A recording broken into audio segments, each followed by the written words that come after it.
Nicolás, gracias por aceptar mi invitación a conversar hoy. Bienvenido al podcast. Como te comentaba, yo me acabo de terminar tu libro, Esta depresión no es tu culpa, y empezar por definiciones siempre me ha parecido un poco aburrido, pero hace una semana un amigo me preguntó, ¿cómo definirías tú una depresión o la depresión? Y no di con, le respondí algo que armé al vuelo, pero no estoy conforme con lo que le dije. Quizás partamos por ahí y me ayudáis a tener algo más armado la próxima vez que me lo pregunten. ¿Qué es la depresión? Yo creo que es una pregunta muy compleja porque en general definir las cosas en salud mental es muy complejo, ¿ya? De hecho, dentro de la misma psicología no estamos de acuerdo con cómo entendemos la salud mental, ni el bienestar, ¿no es cierto? Ni una patología, ni la salud. Entonces, yo partiría en decir que no es algo tan simple muchas veces. Lo que sí yo creo que uno puede definir es que es distinto tener depresión a estar deprimido, ¿no es cierto? O sea, y uno puede de repente empezar a hacer alguna definición.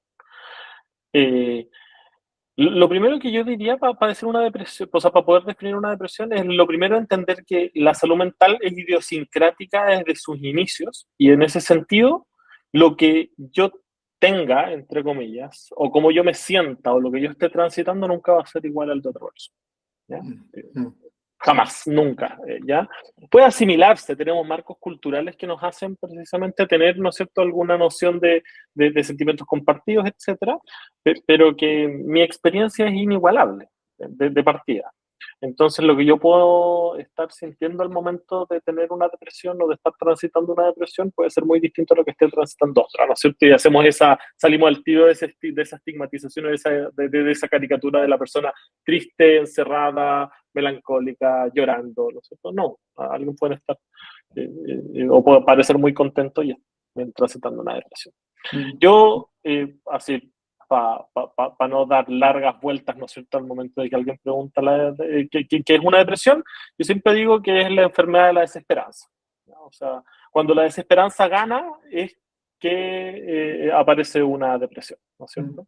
Y esa desesperanza puede venir con ánimo también, puede venir con ganas de salir, puede venir con seguir mi vida, puede ser muy funcional esta desesperanza, pero cuando esta desesperanza está, ¿no es cierto?, y ahí de repente el DSM o estos manuales más diagnósticos nos ayudan a tener algunas herramientas para tener lugares comunes para poder decir, ¿no es cierto?, el que no me gusta hoy día lo que me gustaba ayer, el pasar un periodo de tiempo de más de 5 o 6 días en donde no me quiero levantar de mi cama, en donde no logro tener proyecciones a futuro, ¿no es cierto?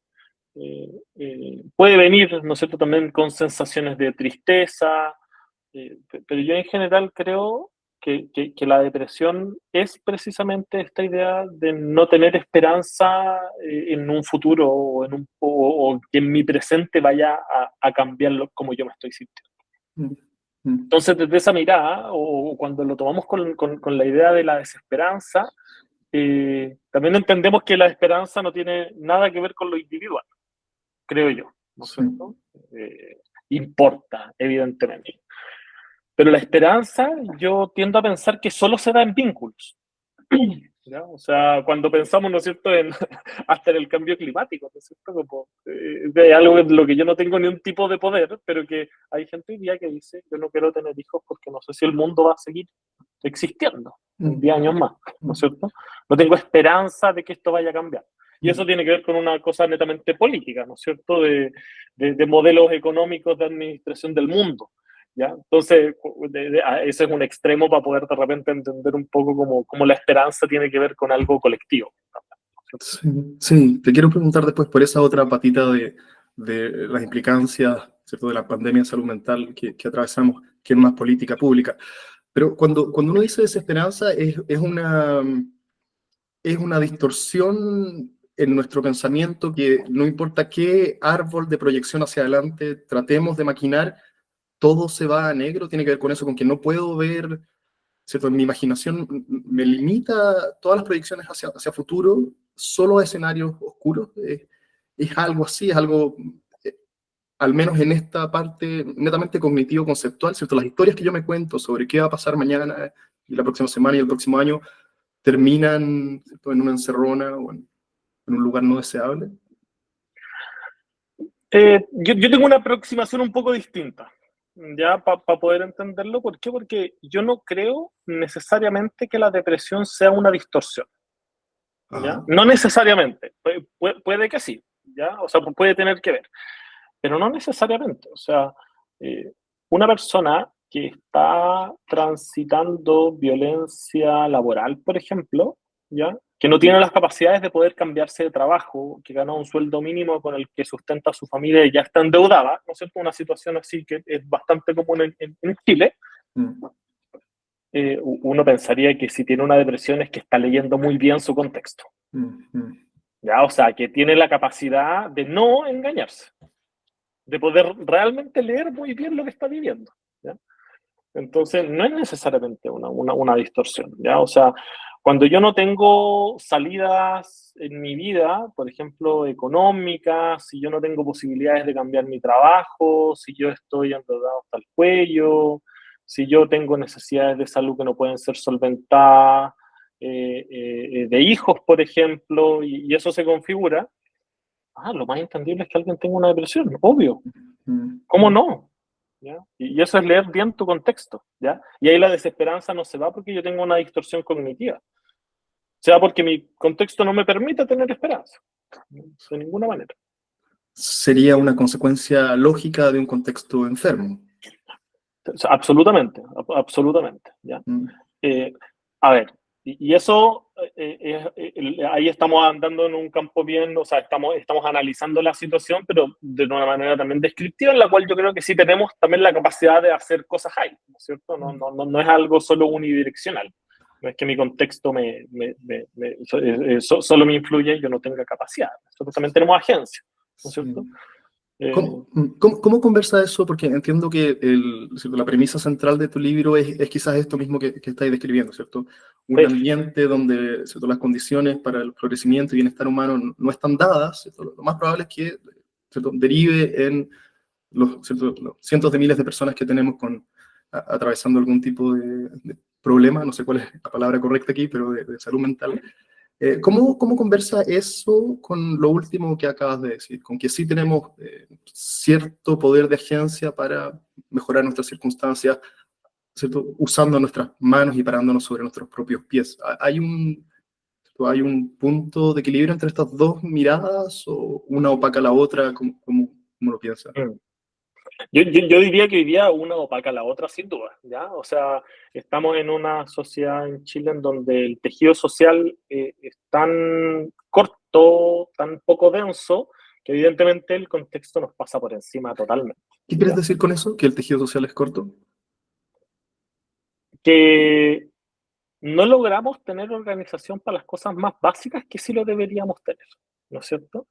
Y tendemos a pensar que el bienestar tiene que ver netamente con algo individual, ¿no es cierto? De que yo tengo que tener la propia capacidad de poder tener felicidad por mis propias manos, ¿no es cierto? Y por mis propias capacidades.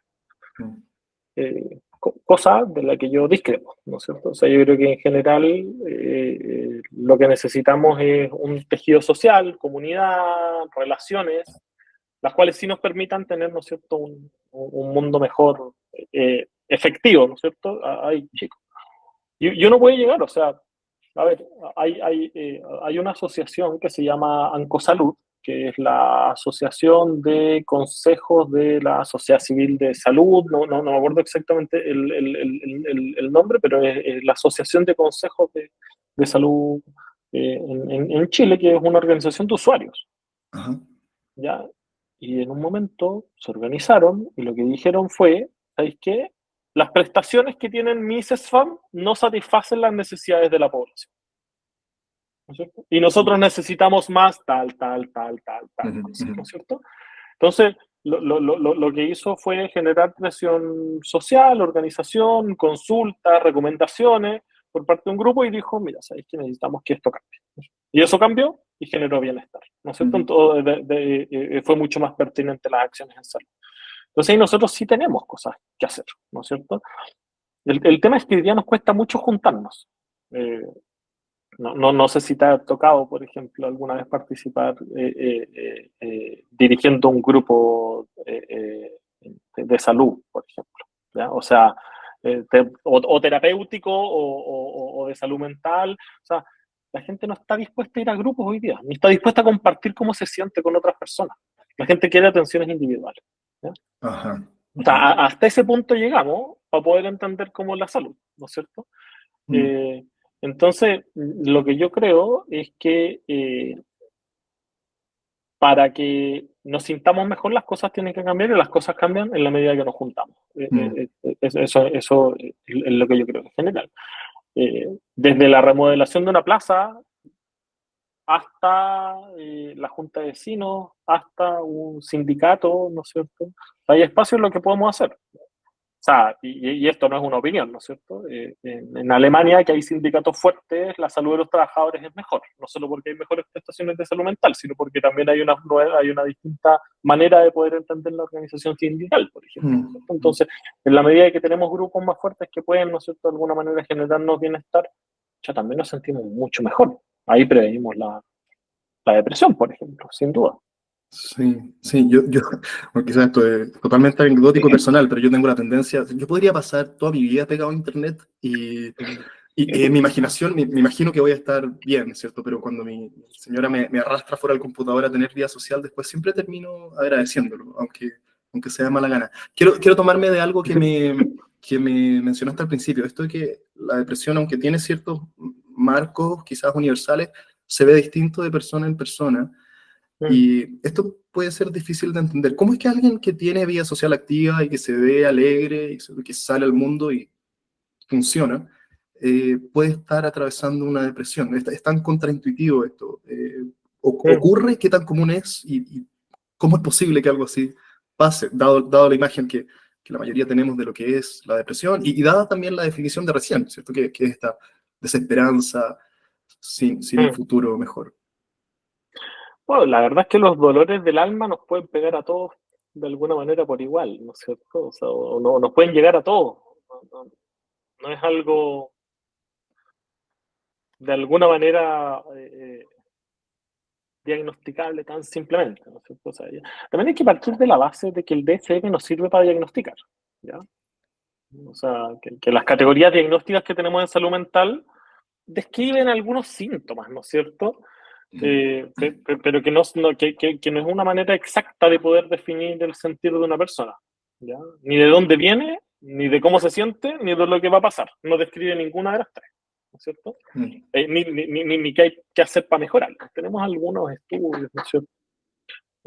Que nos orientan bastante bien. Hoy día hay harta evidencia de los fármacos, de la psicoterapia, de las formas de psicoterapia, hay harta evidencia, pero nada nos asegura, ¿no? O sea, hay que partir de eso. Yo creo que la esperanza es algo que se construye en la historia de vida de una persona, ¿no es cierto? Y esas historias de vida son muy distintas culturalmente entre regiones, entre países, entre regiones de un mismo país, entre localidades, ¿no es cierto? O sea, no podría creer que entendamos la vida de la misma manera en Santiago, en el centro de Santiago, a una persona que vive en un pueblo rural, a una persona que vive en un pueblo rural de raíces indígenas en el norte. O sea, créeme que la diferencia de hasta lo que sentimos cuando cortan un árbol, hasta el perder un trabajo, hasta el transporte público, es distinto. El agobio es distinto, ¿no es cierto? Como cómo llegamos a eso, cómo llegamos a sentirnos deprimidos, es absolutamente distinto. Ahí la interculturalidad es algo súper interesante para poder entender. O sea, piensa que hay que nosotros en el occidente hablamos de depresión, ¿no es cierto? O sea, si tú te esguinzas en China, en Alemania y en Chile, el esguince es exactamente igual, ¿no es cierto? Tiene un grado, ¿no es cierto? Si tú lo pones en imágenes se ve igual, ¿no es cierto? Tienes que hacer un tratamiento bastante parecido, etc. Pero en Oriente no hay una palabra para poder describir la depresión, ninguna. No existe como categoría la depresión, ¿no es cierto? ¿de qué estamos hablando? Entonces, ya, o sea, eso nos abre de alguna manera para poder decir que en verdad en el occidente tampoco uno puede hablar de la depresión, ¿no es cierto? Sino que uno habla de las depresiones, de hay ciertas cosas que no. Y esa desesperanza, creo yo, que puede ser traducida de muchas maneras. Hoy día estamos en un momento muy depresivo, de alguna manera, como sociedad, y es algo que vivimos como las generaciones que habitamos como estas generaciones, ¿cierto? Que tiene que ver con no saber si voy a tener una casa, no saber si voy a tener un hogar, no saber si voy a encontrar pega, no saber si voy a tener estabilidad, no saber si el mundo va a seguir estando, no saber si la guerra va a llegar acá, ¿no es cierto? Como de alguna manera nos enfrentamos a un mundo súper complicado que no tiene que ver con ese pequeño momento de mi vida de tener solo relaciones familiares, de amistad, un trabajo que me permita sobrevivir, estar pagando o ahorrando para una casa, etcétera, sino que tiene que ver con una como desesperanza mundial. Entonces ahí uno entiende que la depresión no es solo eso. No es solo no tener ganas de salir de mi casa. Yo puedo estar perfectamente saliendo, estando con gente, y de alguna manera también tener una duda muy grande de qué es lo que va a pasar en 2 meses más, y no tener planificación posterior, por ejemplo. Entonces eso yo diría que es algo que uno tiene que ir a ver experiencialmente. O sea, uno tiene que ir a buscar esa experiencia. Me cuesta mucho en general, en terapia, en la vida, enmarcar tanto las definiciones de la vida o de los sentires de una persona, ¿no es cierto? Yo Sí. en general me acerco mucho más a la idea de que en la narrativa de la persona uno puede entender cómo se está sintiendo la persona, qué marcos conceptuales tiene, qué marcos de vida tiene. Yo creo que eso es lo más relevante para poder entender la salud mental, o sea, deshomogeneizar, ¿no es cierto? Entonces, es muy heterogénea en todos los niveles. Quizás esto habla un poco, hay una historia del Dalai Lama que no sé, quizás hay escuchado, no sé si sea cierto tampoco, pero en una de estas primeras conferencias entre cierto Occidente y Oriente, en que capaz estaba Francisco Varela y no sé, esta gente ahí metida, a él le preguntan al Dalai Lama cómo tratan la baja autoestima o un diálogo interno autodestructivo ellos, ¿cierto? Y él no entiende la palabra, él no sabe de qué le están hablando. Le acaban de, ¿cierto?, comunicar un Autoestima, porque concepto. autoestima no existe en el Oriente. La palabra Claro. autoestima, por ejemplo. Y me imagino que tiene que ver con continua comparación con nuestros pares y con todo lo que somos expuestos, donde, ¿cierto?, el juicio de mi valor personal tiene que ver con dónde me ubico yo en distintas jerarquías de distintas dimensiones que probablemente no estaba presente ¿cierto?, en el Tíbet o donde sea que haya crecido el Dalai Lama. Sí, y esas exigencias hay que ir a entenderlas para poder entender como lo que sucede en la salud mental, ¿no es cierto? O sea, yo creo que esas historias de vida, porque con esas historias podemos de alguna manera como mejorar, trabajar el bienestar de las personas. O sea, me cuesta mucho pensar que una persona que es diagnosticada con una depresión, ¿no es cierto? Sea el nivel que sea, por ejemplo, una persona, si leíste mi libro, leíste esta parte que dice como que una persona una persona que está endeudada tiene muchas más posibilidades de tener una depresión que no está endeudada. Sí. ¿Ya? Entonces, evidentemente, si hay una persona diagnosticada con depresión que está endeudada y una que no está endeudada, no es lo mismo, ¿no es cierto? O sea, No. tiene características distintas, ¿cierto? Mm. Una persona que está en situación de calle, por ejemplo. Yo trabajé harto tiempo con personas en situación de calle. O sea, es muy distinto, porque la salud mental no tiene que ver, creo yo, con el espacio psicológico terapéutico. Yo creo que las y los psicólogos nos hemos enclaustrado voluntariamente en las cuatro paredes en donde creo yo que no corresponde la salud mental, ¿no es cierto? Hay un Es trabajo. posible, Nicolás, que hay pasado un cierto umbral de comodidades materiales y, ¿cierto?, necesidades afectivas medianamente resueltas, pasado el cual ese sí es el caso, y bajo dicho umbral, ¿cierto?, lo ambiental es obviamente la causa de malestares psicológicos.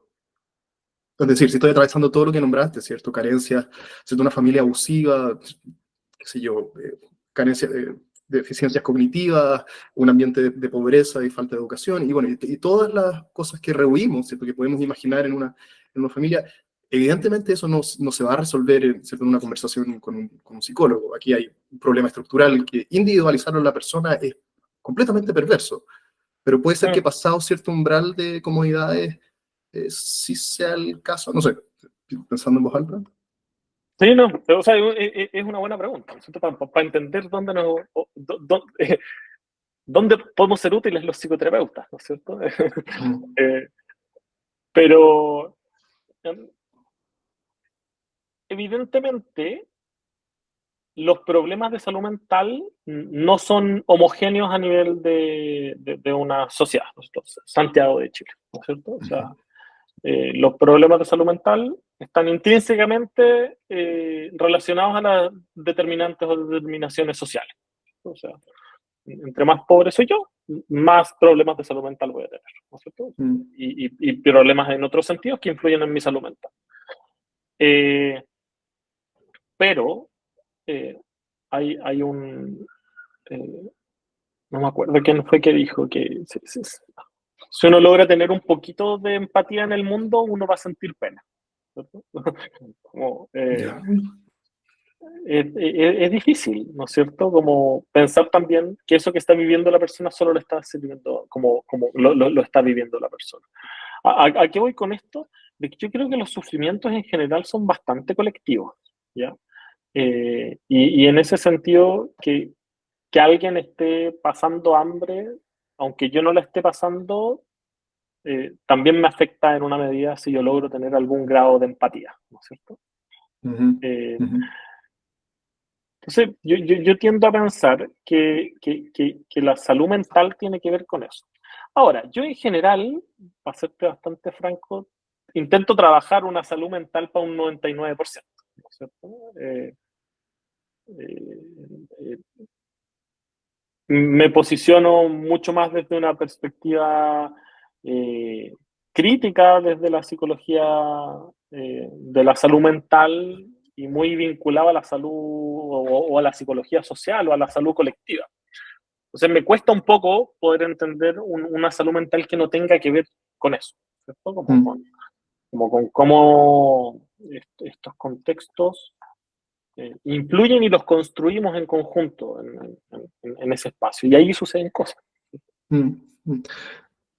Quiero preguntarte por el suicidio, que en el libro tú lo describes como el tabú de los tabúes.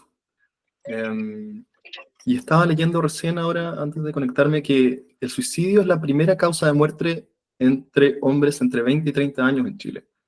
Y que hombres se suicidan 4 veces más que las mujeres en todos los rangos de edad en Chile. No sé muy bien por dónde abrir el tema aquí, pero ¿qué tan... ¿Es la ideación suicida el punto clímax o culmine de una depresión? ¿Y qué tan convincente se tiene que volver esa idea en la cabeza de uno? Si alguien nos está escuchando y esa idea se ha asomado a su cabeza, ¿qué tan convincente tiene que ser esa idea y qué tan atractiva para pedir ayuda? ¿O es apenas aparece, ya es una señal de alarma de que esto no es solo pasajero, sino que se puede transformar en algo más grave? No sé, tómalo el tema del suicidio como quieras y ayúdame a mí a aclararme la idea también. Así de complicado es el tema de que no sabemos ni siquiera cómo acercarnos. Y es verdad, eso es así. Eso cuesta mucho. Yo creo que hay algo con lo que tenemos que partir siempre para hablar de salud mental, o sea, de suicidio. Y para partir hablando de suicidio hay que sacar la idea de que el suicidio es un trastorno, ¿ya? Y lograr también heterogeneizar el espacio en el cual hablamos de suicidio, ¿ya?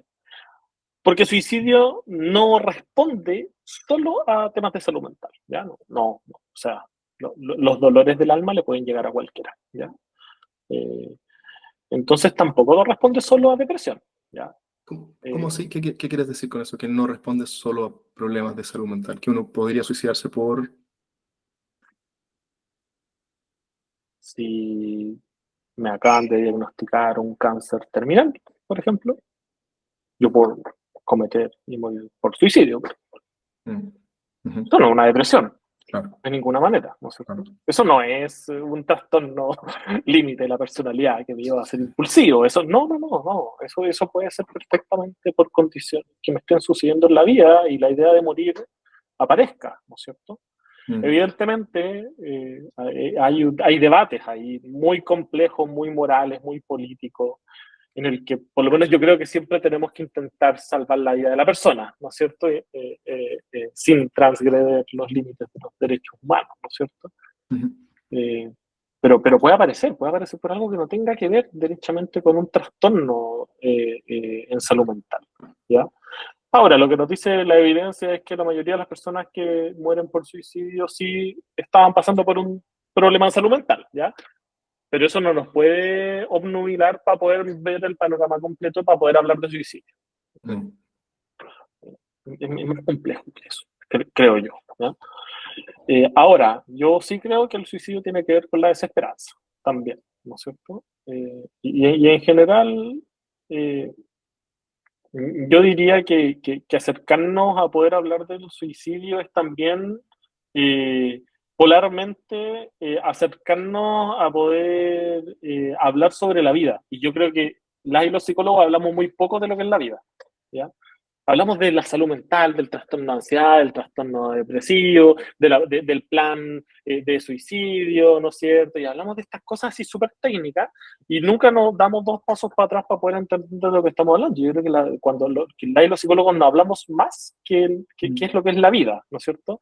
Y en ese sentido hace muy interesante la pregunta de por qué alguien está llegando a un punto en el cual siente que su vida no vale la pena de ser vivida. Y esa pregunta no llega solo por un trastorno de salud mental. O sea, si yo no puedo pagarle, si yo tengo un seguro y no puedo pagarle, ¿no es cierto?, el tratamiento a mi hijo, ¿no es cierto? De repente aparecen ideas, ¿no es cierto? Y que no tiene que ver con un trastorno de salud mental, no tiene que ver con un trastorno depresivo, tiene que ver con que la vida es bien compleja realmente y los dolores del alma le pueden llegar a cualquiera y de distintas maneras. Entonces, yo creo que es bueno. ¿Por qué? Porque si no, el suicidio es algo súper caricaturizable, ¿no es cierto? De la persona, ¿no es cierto? Como en cuclillas, así como arrodillada, tomándose todo negro, ¿no es cierto? Y muchas veces eso no se ve así. De hecho, los casos más graves no se ven así, ¿no es cierto? Aparecen de la nada. Y esto habla mucho con lo que estábamos comentando antes. El que sea la primera causa de muerte en un rango etario, cualquiera sea, habla también de algo estructural aquí, ¿cierto? Hay ciertas condiciones ambientales que son propicias para que esta respuesta a la vida se dé. O sea, no, ¿te parece que también es parte de lo público, político, de la conversación sobre Sí, la salud mental, ¿cierto? totalmente. Y yo diría yo diría que hay otro segmento de la población que es más importante y normalmente que es invisibilizado para hablar de suicidio, y que son las personas mayores. O sea, en términos de tasa, las personas que más, los rangos etarios que más se suicidan, o que más mueren por suicidio, o tienen intentos de suicidio, son las personas mayores, ¿no es cierto? Y ahí cabe de cajón, ¿no es cierto? ¿Qué esperanza de vida le estamos dando en nuestro tipo de sociedad a las personas mayores, ¿no es cierto? Y si hablamos de esperanza, o sea, de desesperanza y de soledad, ya se hace muy clara la idea, más aún de que esto no tiene que ver solo con un tema patológico de salud mental o con un trastorno, ¿cierto? Pero realmente termina siendo... No me gusta llamarlo decisión. Me cuesta mucho pensar como si las decisiones fuesen libres, ¿no es cierto? Como si yo no decidiera de repente con solo dos caminos que tengo, ¿no es cierto? Por eso no me gusta hablar de decisión, pero sí hay un tinte ahí, ¿no es cierto? De poder... Algo pasa, que son las únicas opciones que me quedan, o que logro ver. Pero, Nicolás, no sé si tú leíste El Secreto, y ahí yo aprendí que si me lo propongo, lo logro, ¿cierto? Si yo persisto, lo consigo. Mm. Eh, Hablemos un poco sobre autoayuda y sobre positividad tóxica y todo este universo que es realmente alucinante por la escala, por, ¿cierto?, los millones o billones de dólares que mueve, y por la adhesión frenética de muchísima gente. ¿Qué es la positividad tóxica? ¿Se te viene algún ejemplo concreto de un mensaje que sea el eslogan de la positividad tóxica que ilustre el espíritu de esta tendencia? Sí, totalmente. El, solo, solo quiero decir una palabrita de lo que estamos hablando antes. Sí, sí, sí. Solo dos cosas. Una, que una amiga, la Amapola, que tiene un Instagram que se llama Así Canta el Amaranto, una vez yo le pregunté, mentira, ella me comentó, me dijo que siempre le preguntaban desde cuándo uno tenía que prevenir el suicidio, ¿ya? Y ella siempre decía desde el día en que uno nace. ¿Ya? ¿Por qué decía?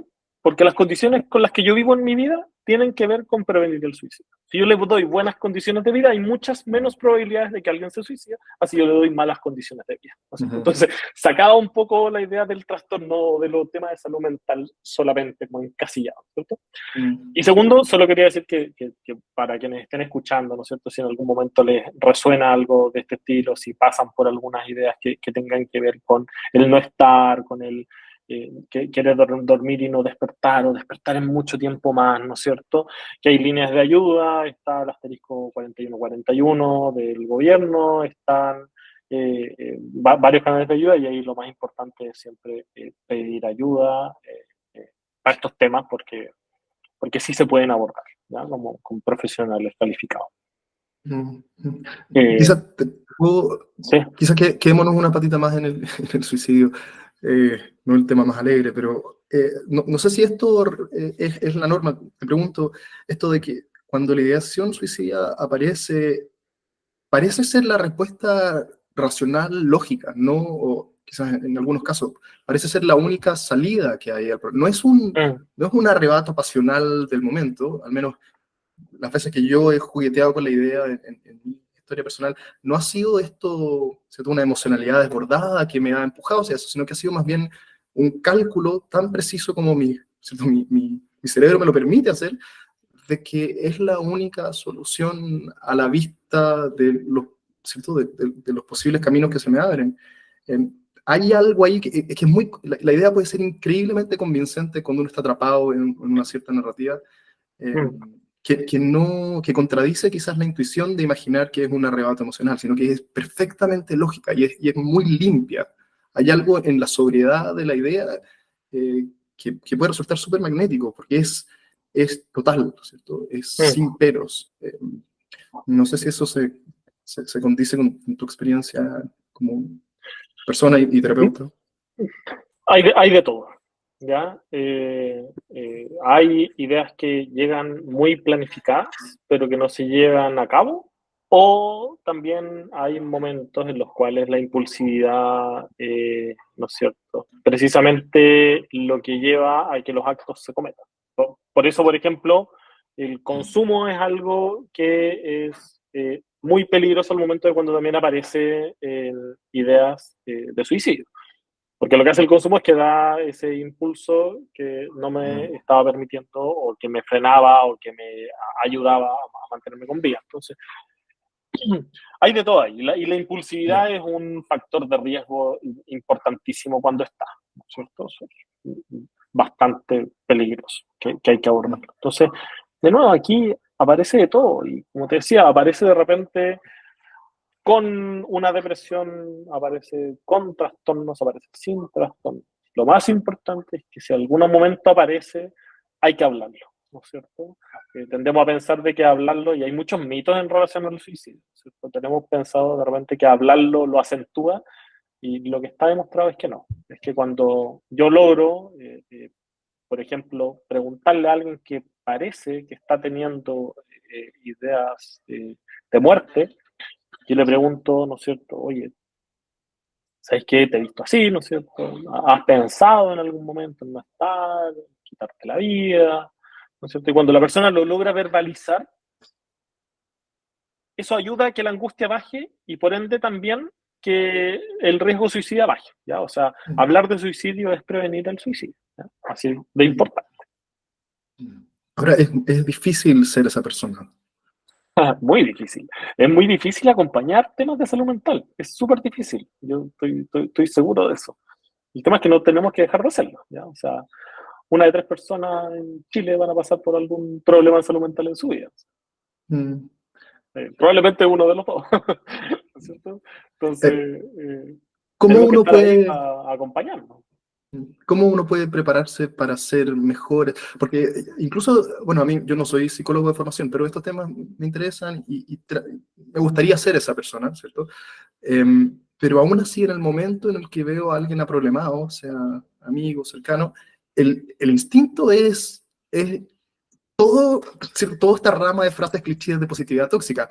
Entiendo que, ¿cierto? Lo veo aparecer, ay, sal a hacer deporte, ¿cierto? No es tan terrible, podría ser peor. Todo eso se me aparece. Ahora, lo tengo medianamente regulado Obvio. como para no decirlo en voz alta, pero es muy fuerte el reflejo por minimizar problemas relacionados con salud mental.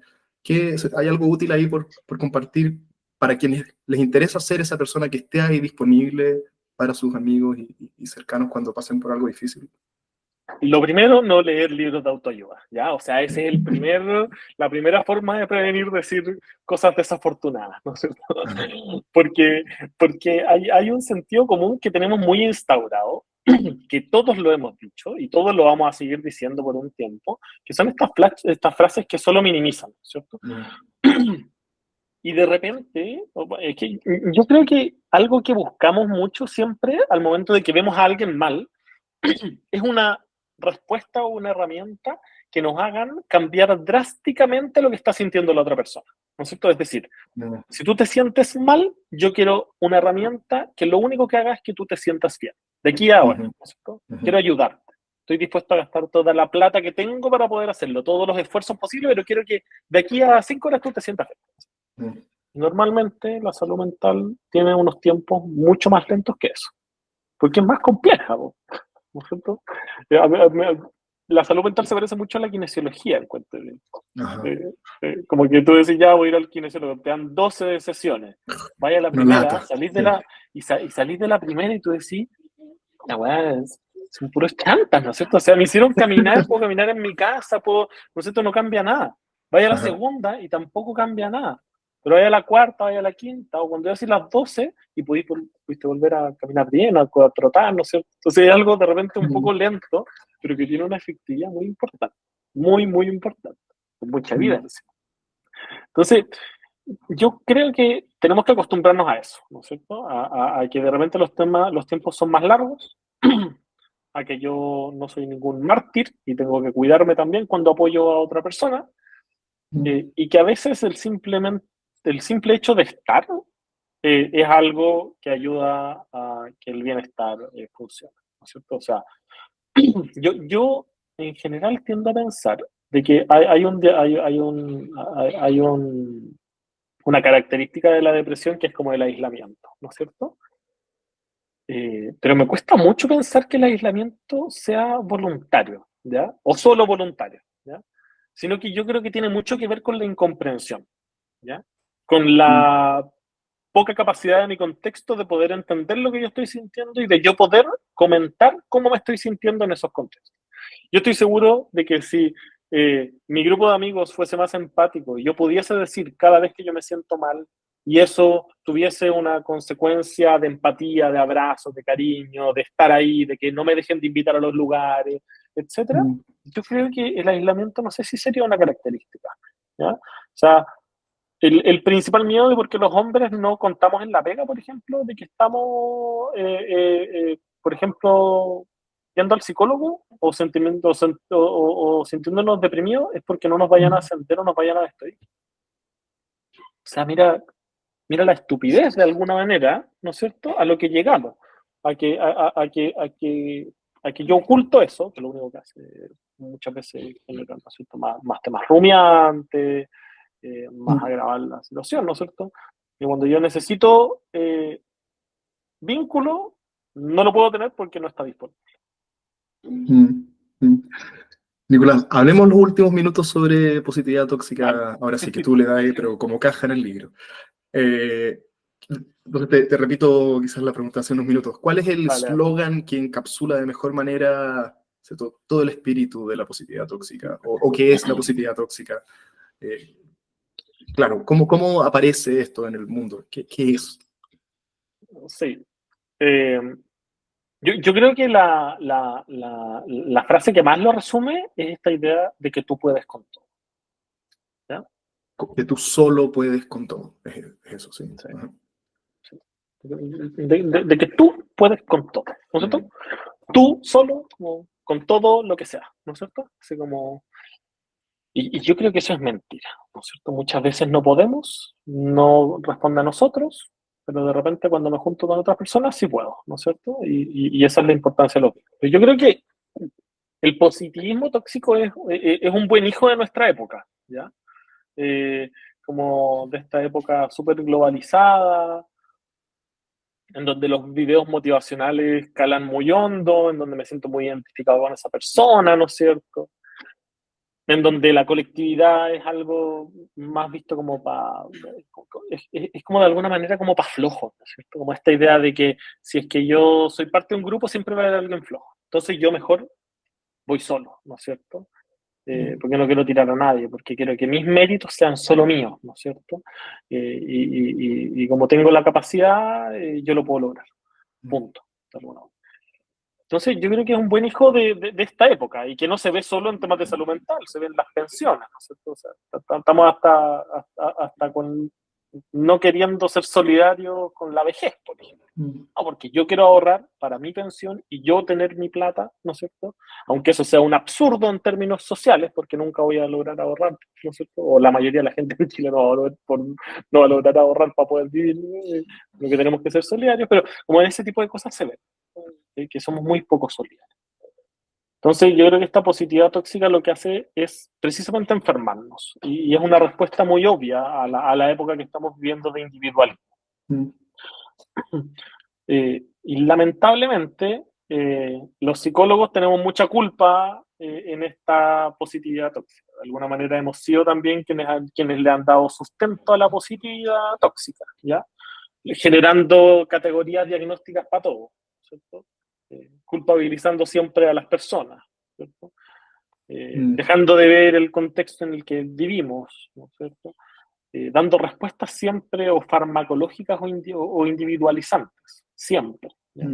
Son nuestras primeras herramientas, siempre. Nunca preguntarnos por algo más complejo, nunca preguntarnos por el sistema, nunca preguntarnos por las condiciones de vida, siempre preguntarnos por ya. Entonces, tú no puedes manejar tu ambiente violento. ¿Qué sí puedes manejar? ¿No es cierto? Típica frase, ¿no es cierto? Centrarnos solo en eso, como de alguna manera en toda tu responsabilidad. Cuando de repente yo creo que sí podemos mirar para el lado y decir, ya sabéis que sí. Igual es entendible que yo me esté sintiendo como estoy. Sí. Quizás hay dos caras de la misma moneda aquí, que una es ¿cierto? Esta culpa, esta señalización con el dedo a quien no es exitoso, por cierto, no lo es porque no le puso el suficiente empeño. Y la otra cara de la moneda es que quien sí logró subir la montaña, cualquiera sea la montaña, es por mérito absolutamente propio. Y aquí hay una mirada del libertarismo que a mí me parece tan adolescente, que es esto de como desentenderse de todas las condiciones ambientales que favorecieron que a alguien le vaya bien, ¿cierto? En la vida, en la dimensión que sea, como si fuese solo, este es el mito del hombre y la mujer autoconstruido, que en realidad es un mito, ¿cierto? Nadie se construye a sí mismo, ¿cierto? Nadie elige sus genes, ni la familia en la que nació, ni el país, ¿cierto? Ni el estrato de la sociedad en el que se asomó al mundo, ni que no estalla una guerra civil cuando tenía, ¿cierto? 10 años, ni ¿cierto? Todo lo demás que puede pasar en una vida. Pero esta idea tiene muchísima atracción, tiene un atractivo que parece irresistible. ¿Qué hay ahí? ¿Qué hay en esto de toma las vidas por tus manos, ¿cierto? En tus manos y hazte cargo y diseña tu vida como tú quieras, que nos resulta tan magnética? O sea, pero qué bonito creer eso, ¿no? Qué bonito creer que hay una solución a todo y que todo depende de mí, además, que no tengo que esperar a nadie, que todo depende de cuántas ganas le pongo yo. O sea, yo encuentro que es una promesa muy bonita, una promesa muy esperanzadora de alguna manera, ¿no es cierto? Una mentira que se cae a los 2 semanas, 2 meses o 2 años, ¿no es cierto? Da lo mismo, pero se cae, obvio que se cae, ¿no es cierto? Eh, pero encuentro que de alguna manera han ocupado una excelente estrategia de marketing, ¿no es cierto? Para poder vendernos esta idea de que tú sí puedes, ¿ya? y son muy eficientes en ese sentido, ¿no es cierto? Entonces hay de repente unas imágenes de herramientas, ¿no es cierto? Como el antes y el después de ir al gimnasio, ¿no es cierto? Ajá, ajá. Solo lo hice con disciplina, ¿no es cierto? La motivación es estacional, la disciplina es para siempre. Se va a aparecer esta idea. A veces la Ujú, idea de las criptomonedas, ¿no es cierto? ujú, Gana plata, es exitoso sin trabajar. O sea, empiezan todas estas ideas que configuran además el sujeto neoliberal, ¿no es cierto? ujú, Que es un sujeto individual, que no está sujeto a nada, que es individuo solo, ¿no es cierto? Y que no depende de nadie más. Y empiezan todas estas ideas absurdas, ¿no es cierto? ujú. Como si las carreteras se construyeran solas, las calles se pavimentaran solas, el transporte público fuese estuviese solo, como si los planes reguladores de las comunas no significaran nada. O sea, digo, hay todo un contexto que está armado en base a que somos una sociedad, que hay un Estado, ¿no es cierto? Y estas ideas como que encapsulan unas ideas súper individuales y que yo creo que son súper perjudiciales. Ujú. ¿Hay gente que le sirve? Evidentemente que sí. ¿Toman herramientas prestadas de cosas que sirven? Evidentemente que sí. O sea, yo soy un gran promotor de la actividad física. Tiene muchísima evidencia de que sirve, ¿cierto? Ujú. Eso significa que con eso solucionáis tu día de ninguna manera. Pero ahí toman, ¿no es cierto? Como algunas cositas chicas de lado, ¿no es cierto? Para construir esta idea del positivismo tóxico. Bueno, algo Y que el yo me, positivismo, dale, dale. no, algo que me he fijado que hacen muchos de estos influencers de coaching online y no sé si conocí tú a Andrew Tate o a Amadeo Yados o esta gente que está en yates en el Mediterráneo con mujeres corales, que es que toman ciertas cosas como la actividad física que tú nombraste o qué sé yo, despertarse más temprano o cosas que todos podemos hacer, que son alcanzables en alguna medida, como carnadas para hacerte pensar que solo cumplirlas al otro lado está, ¿cierto? Volverte millonario, lo que sea que hayan puesto ahí como deseable. Y ahí hay Sí, un truco. y ese truco esconde algo que yo creo que es a donde tenemos que ir, ¿ya? Más allá si a uno le gusta andar en un yate o tener calugas o lo que sea, ¿no es cierto? Esconde lo más importante, que es la idea de bienestar, ¿no es cierto? Que eso es lo que creo que yo es preocupante. O sea, atrás de esto está precisamente la idea de bienestar que nosotros queremos. El bienestar se da en torno a que yo tenga o no caluga. Mm. El bienestar se da en torno a que yo pueda, ¿no es cierto? Muy desde ¿cómo se llama esta película? La promesa de la felicidad, la de Will Smith.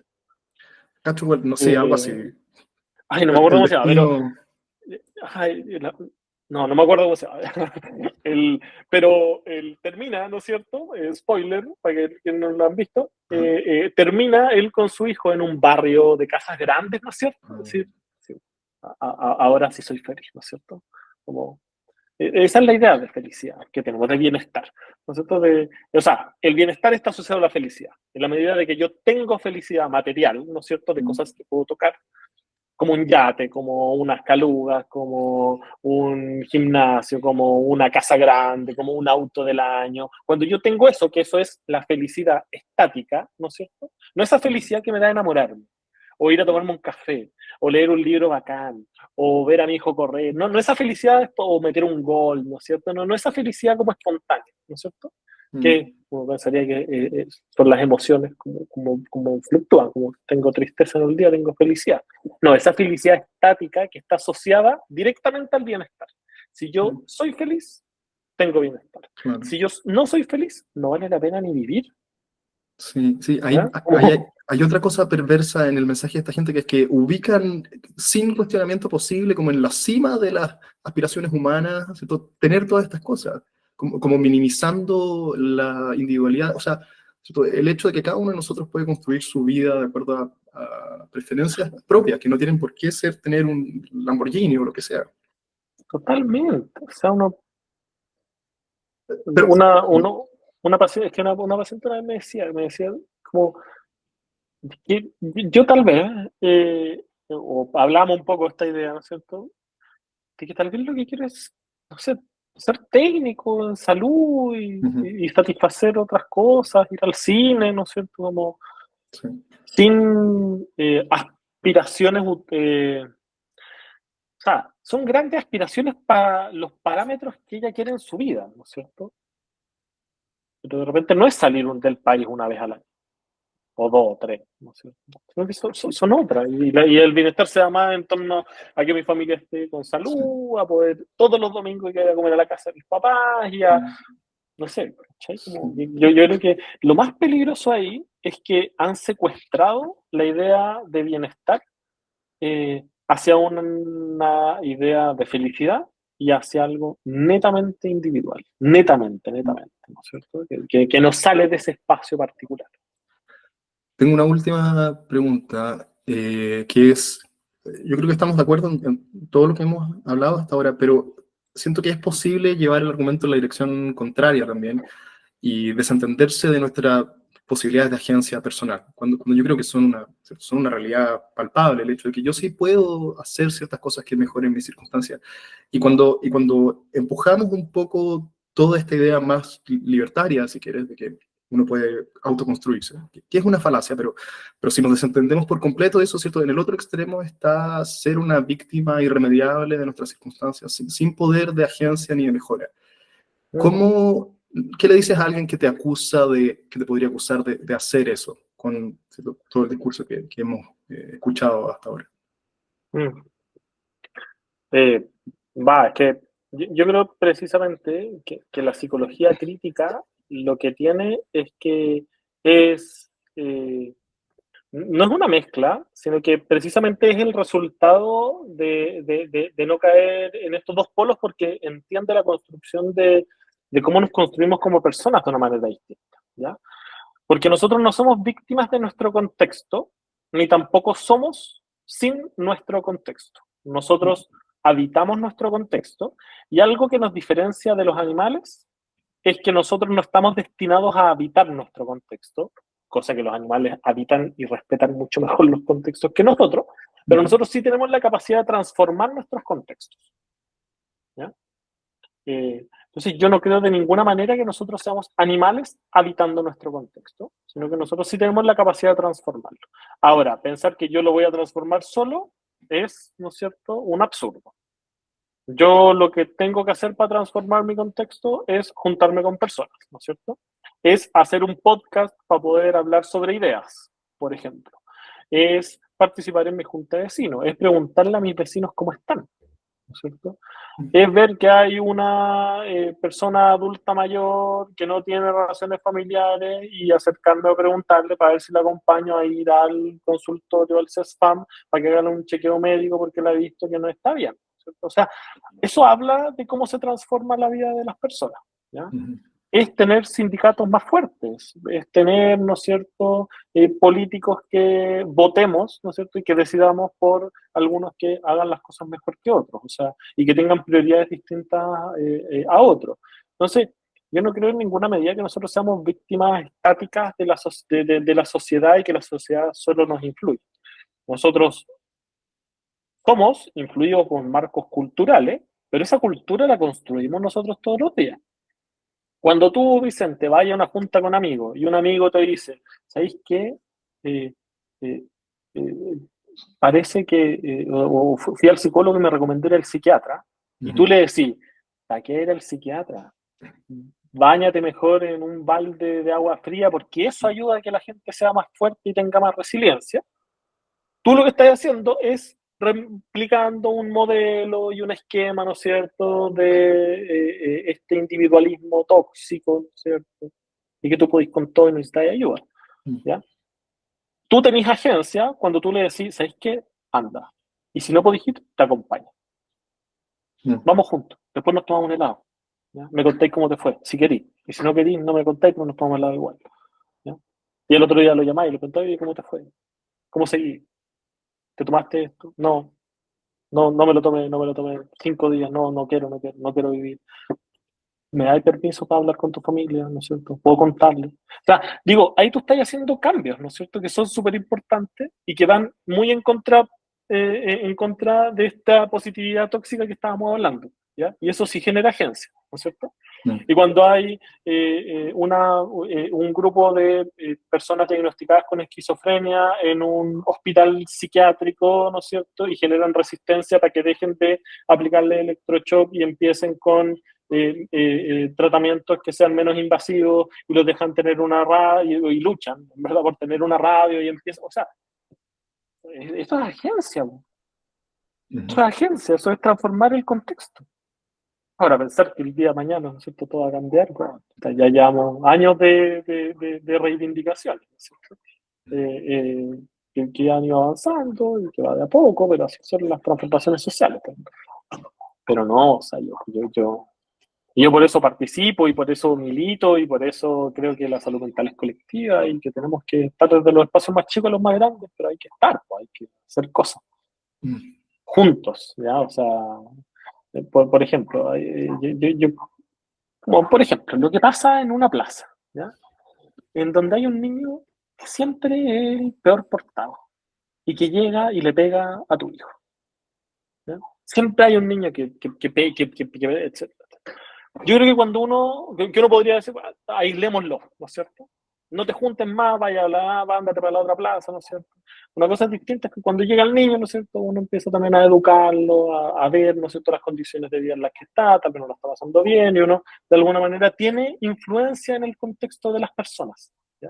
Y en la medida que uno tiene esa influencia, uno también con marcos culturales de repente más amplios, así como muy Bourdieu, ¿no es cierto?, como de lo que es el capital cultural, ¿no es cierto? Los capitales culturales influyen en los espacios, pero para eso tenemos que estar ahí, ¿ya?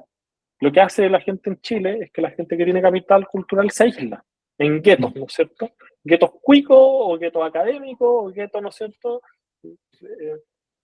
Y ahí uno si logra generar agencia, cuando hay diálogo, cuando hay experiencia, cuando hay trabajo, cuando hay actividad. Así, no. Yo tengo profunda esperanza en que las cosas cambien y por eso tenemos que hacer cosas. No podemos quedarnos quietos. Bueno, podría hablar de esto Ajá. horas. Bueno, ningún hombre es una isla. No, súper buen lugar para terminar, Nicolás. Me resultó súper estimulante tu libro y también la conversa, así que gracias por el tiempo y voy a dejar link aquí a todas tus redes para quienes quieran saber más de ti. ¿Algo más sobre dónde te pueden encontrar o quien quiera saber más de lo que haces? No, pues, eso nomás. Tengo un Instagram que se llama Musiconico, donde comento siempre muy en la línea de lo que hemos ido hablando ahora. Escribí un libro que se llama Esta depresión no es tu culpa, que es en base, es un poco tal vez en la base de lo que hemos hablado, ¿no es cierto?